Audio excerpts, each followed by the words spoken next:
আমাদের বাংলাদেশে প্রায় ৯০ ভাগ পরিবারেই ননদ-ননাস নিয়ে অনেক অভিযোগ থাকে। আমার পরিবারে এই গল্পটা একটু ভিন্ন। মায়ের পেটের বোন বাড়িতে আসলে যেরকম আনন্দ হয় আমরাও কিন্তু ওইরকমই করি। বিকেলবেলায় আমি আর আমার ননদ মিলে আব্বাকে ধরেছি যে খামার থেকে একটা মুরগি দেন, সন্ধ্যেবেলায় আমরা পার্টি করব। এটা সত্যি কথা কি জানেন, যে কোনো ধরনের ভালো মন্দ খাবারের আইটেম গুলো আমার ননদ আসলে আমরা একসাথে খাই। এতে করে আমরা যেই মজাটা পাই একা একা খেলে কিন্তু ওই মজাটা আর পাওয়া যায় না। এটাকে সুন্দর করে কেটে ধুয়ে রেডি করছে আমার ননদ। অনেক ননদরাই আছে বাবার বাড়িতে আসলে কোনো কাজ করতে চায় না, তবে আমার ননদ কিন্তু একদমই ভিন্ন। হাতে হাতে আমার অনেক কাজ করে দেয় এবং বাড়িতে আসলে আমাদেরকে অনেক মজার আইটেম বানিয়ে খাওয়ায়। আমি যেহেতু অনেক ব্যস্ত থাকি, তবে এরকম খাবার বানানোর সময় আমার হয়ে ওঠে না। আজকে আমরা স্টেক খাবো, এই জীবনের প্রথম স্টেক ট্রাই করব। আমি এখানে গোলমরিচ ভেজে নিচ্ছিলাম, আর এইদিকে আমার ননদ স্টেকের মাংসগুলোকে সুন্দর করে ধুয়ে টিস্যু দিয়ে শুকিয়ে নিল মাংসটা। কোরবানির গরু থেকেই কিন্তু এই স্টেকের মাংসটা উঠিয়ে রেখেছিলাম। এতদিন আশায় ছিলাম ননদ কবে আসবে আর কবে খাবো। দুইটা ডিম ভেজে নিয়েছি, এখন এটাকে আমরা মেয়োনিজ সস বানাবো, তো স্যান্ডউইচ বানাবো। তাই এখানে প্রথমেই হচ্ছে মুরগির মাংসগুলোকে সিদ্ধ করতে দিব। মুরগিটা ছোট ছিল, তাই আজকে আমরা সিদ্ধান্ত নিলাম যে এভাবে সিদ্ধ করে মাংস বের করে নিব। আর আমার ননদ তো ফাস্টফুড আইটেম গুলা খুবই ভালো বানায়। সস বানানোর জন্য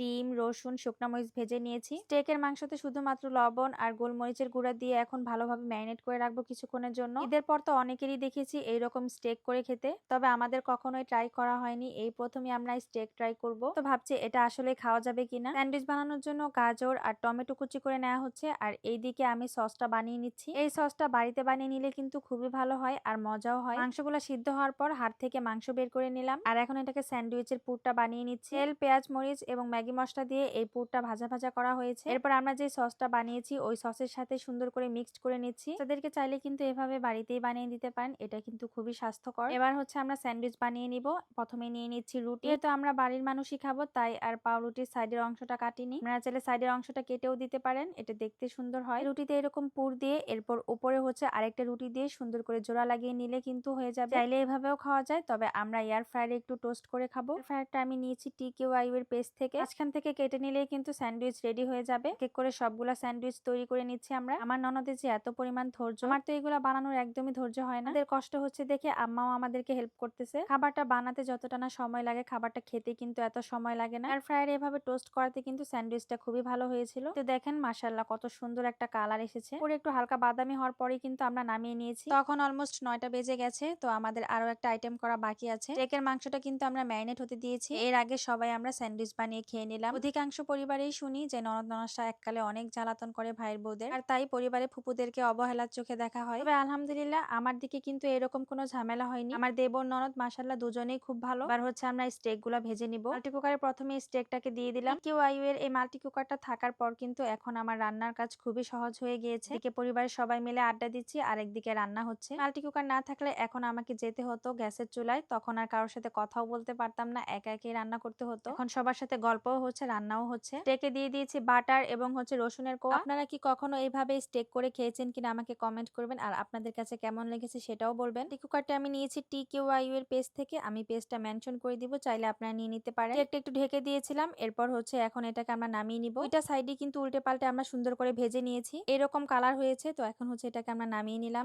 তো বেশ সুন্দর লাগছে, তবে খেতে কেমন হবে জানি না। এভাবে আমরা ছোট ছোট করে পিস করে নিয়েছি, এখন সবাইকে খেতে দিব। তুমি যে রান্না করেছে তাকে দিলাম। আমার ননদ বলতেছে খাওয়া যায়, তবে বেশি একটা ভালো লাগে না আমার কাছে। এরপর আমি আব্বাকে দিলাম, আব্বাও বলতেছে সেম একই কথা। আমি জানি না, হয়তোবা আমরা কখনো খাইনি দেখে আমার কাছে এমন লাগতে পারে, তবে আমাদের কারো কাছে তেমন একটা ভালো লাগেনি। বাকি পিসগুলাকে কিন্তু আমরা আদা, রসুন, সয়া সস, হলুদের গুঁড়া, মরিচের গুঁড়া দিয়ে সুন্দর করে ভেজেছি। এগুলা খেতে ভালোই লেগেছে। আজকের ভিডিওটা এই পর্যন্তই। সবাই ভালো থাকুন, সুস্থ থাকুন, আল্লাহ হাফেজ।